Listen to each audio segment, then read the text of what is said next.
Hello guys, thank you for tuning in to Will Fix It Team. Let me show you a quick how-to and what I did to repair this vehicle. This is a 2004 Toyota Tacoma truck with a 4-cylinder engine, and let me shut this off here because that'll be a little easier. It's running now. I wanted to show you that it's running, but customer brought it to me, and you could crank this thing up and it would start up and it would run for a few seconds and shut right off. And I did a code scan and I came up with the main code, which was a P353, which is actually a ignition coil secondary winding, or it was deal with number 3 coil pack. And I was like, well, I think in my head I was thinking a crankshaft sensor or something like that, but luckily we didn't go too far. I'm going to go to my all data in just a second, and I'll give you a little explanation of how this works. And I put some, your local parts store parts in it. But there's one of the coil packs. There's another one of them. Let me show you what I found. This was the number 3. That's what 353 is. 351 is number 1 coil pack, 352 number 2, so forth. Anyways, this was the 353. Look how split that is.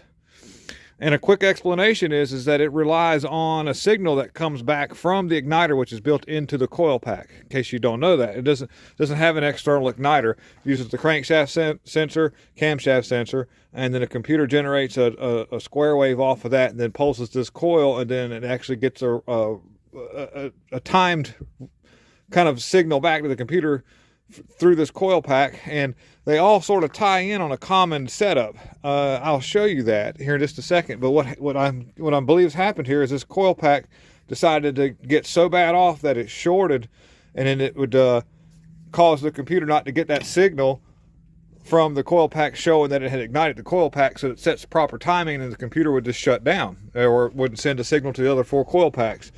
For good measure, it's got Denso plugs in it, but I put back actually the OEM NGKs that go in this, what the factory called for. So I put new of those in there, and I started it up. It fired right up, and it's been running ever since. Before, you could crank it, and it would crank and try to run. If you cut the switch off and cut it back on, it would crank up and run for a second. If you tried to turn it back over and crank it after it shut off, it wouldn't do a thing. You had to cut the switch back off, back on.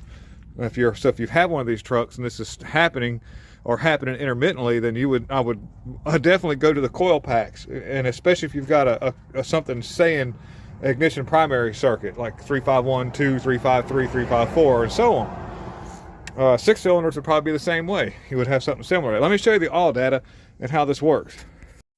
Okay, so I'm gonna try to get this in view the best I can here.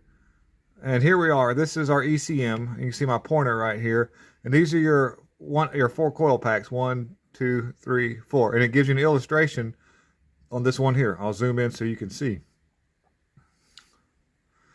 Okay, so as you can see, what you have here is a gate circuit driven by a transistor of some sort, and you see that you got from battery, that'd be your primary side of your coil, and then this side here would be your secondary side of your coil, and they have a protection diode there so that it doesn't backfeed.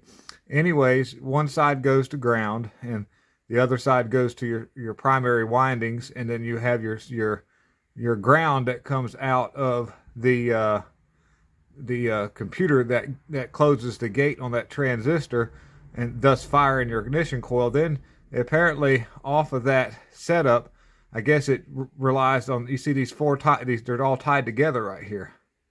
And if one shorts out, it shorts them all out, and then it doesn't know it's firing, and it goes into auto shutdown and shuts down. That's the best I can figure. Let me zoom out of that right quick, and I'll give you a quick little rundown of that. Here is the it's hard to see there, but you have that 3, 5, 1, 2, or 3. You can see that code right there. If you need to screenshot that to zoom it in, but there you go. No ignition general function signal from ECM. I believe that's what IGF stands for. And you can see here 351, 352, 353, 354. And so that works like that. And I'll give you another one down to that here.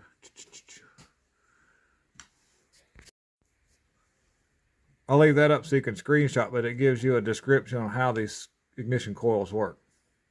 So I hope that helps. Anybody that's dealing with this problem on this truck, thank you for tuning in. Take it easy.